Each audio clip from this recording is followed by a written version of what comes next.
عليكم ورحمة الله وبركاته. اخواتي وبناتي، النهاردة اعمل لكم نوع من انواع عيش الكيتو. زي ما انتم شايفين كده، هو بنستخدمها فيه مكون واحد بس، لان فيه عيش كتير مكون من كذا مكون. بس النهاردة من بذر الكتان بس وشوية توابل كده طعمه، وهنشوف الطريقة مع بعض ان شاء الله. ده بذر الكتان انا جبته طحنته، ده اللون البني. في بذر الكتان لونه ذهبي بس هو مش متوفر كتير عندنا هنا، وسعره غالي شوية. ده سعر يعني مناسب وبيقضي الغرض. هو سعر بذر كتان بس زي ما انتم شايفين كده. وبس بطعمه بشوية بابريكا، نص معلقة بابريكا،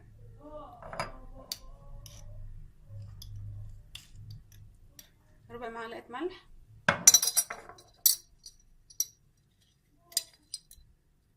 ونص برضه زعتر. وبقلب المكونات على بعضها عشان بس طعم، يعني يبقى طعمه حلو. نقلبهم كده على بعضهم.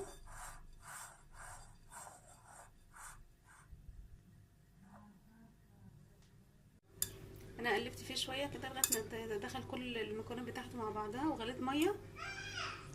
لازم طبعا يتعجن بميه بتغلي، بغلي الميه واغليه واقلبه بيها، اعجنه بيها.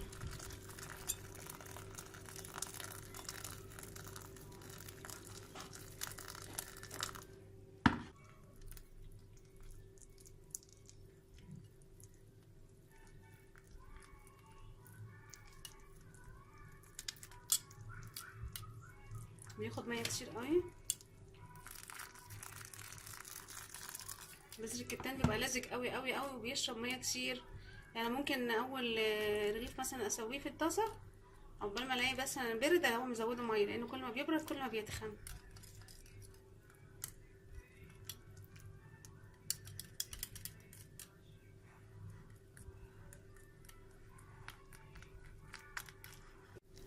بص، عقبال ما قلبت شويه تخن تاني، ارجع ازود ميه تانية بتغلي.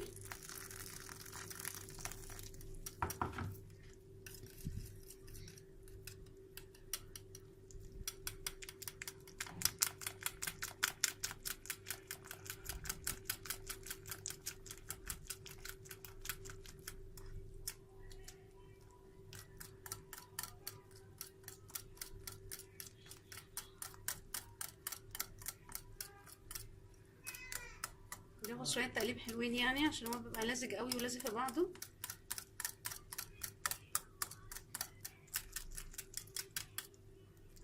نقدر ازود شويه ميه كمان.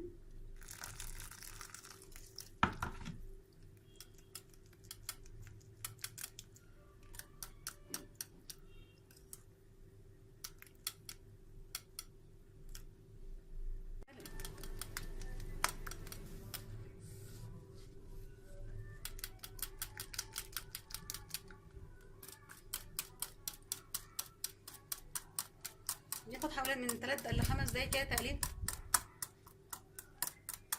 لغايه ما اخليه كله بقى ميه واحده كده زي ما انتم شايفين، مبقاش فيه اي تكتلات خالص.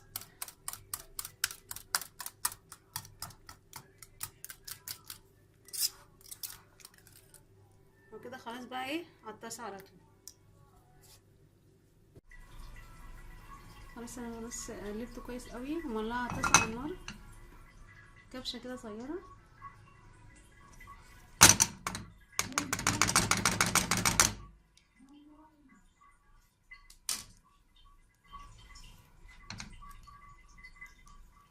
بس لسه الطاسه ما سخنتش، ما تخنهوش قوي، لان لو تخن قوي بيبقى من جوه بيبقى ني كده وملزق من جوه، مبقاش يعني مبقاش حلو. هي كبشه صغيره. بص لما الطاسه سخنت هو بيفرد لوحده، شايفين؟ بس بساعد بس كده، وهو تدخلوه، لان لو تخن ميبقاش طعمه حلو خالص ويبقى من جوه ني، ويا دوبك تبقى عارفه يعني ربع سنتي كده.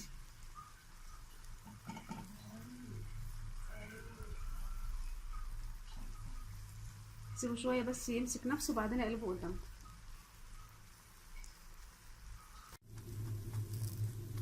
بحاول بحاول كده اختبره، لان بيبقى فيه فقاقيع كده بقليل طالعه كده، فبتبقى جواها هوا، بحاول افضيها عشان ميبقاش لازق. بصوا لو تشوفوا من هنا، بصوا الحته دي لما فضيتها بقت نيه من جوه.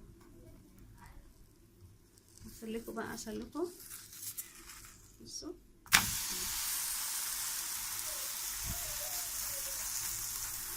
دخل كمان لون من تحت شويه جامد يعني، بس حلو متحرقش ولا حاجه. عشان كده بقول لكم خلي بالكم منه، عشان هو ايه الوش الاولاني بيجيب شويه، فلازم الواحد يخلي باله منه كويس قوي. انا كده قلبته، مش هياخد منه وقت كتير في القلبه الثانيه دي. بصوا سامعين الصوت ده؟ طالما في صوت كده يبقى لسه ايه ني. بصوا بصوا بصوا سامعين؟ افضل كده معاه لغايه ما الاقيه خلاص نشف خالص، بروح مطلعاه. هو كده خلاص استوى.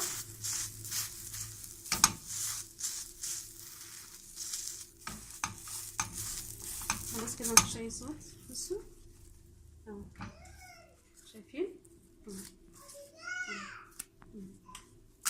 هخلص بقى الكميه كلها عشان ما اطولش عليكم الفيديو، واوريكم في الاخر هعمل كام رغيف. انا حبيت بس اوريكم كل المراحل بتاعته. بصوا اول ما عملت بس بالظبط رغيفين وتخن خالص، فبرجع ازود عليه ميه تاني شويه، لان هو بيرد، لما بيبرد بيتخن.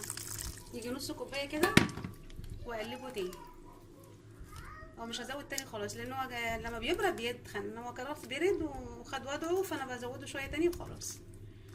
اقلبه تاني برضو يمتزج في بعضه وخلاص، مش هزود تاني، ومش هيتخن تاني اكتر من كده، لان هو كان بس اول ما بيبرد بيتخن شويه. رجعت لكم بعد ما خلصت الكميه كلها، وهو عمل حوالي 10. بصوا السمك بتاعه، لو اتعمل اتخن من كده بيبقى معجن. وده الكميه دي كانت 400 جرام من البذر الكتان. وبألف هنا. السلام عليكم ورحمه الله وبركاته.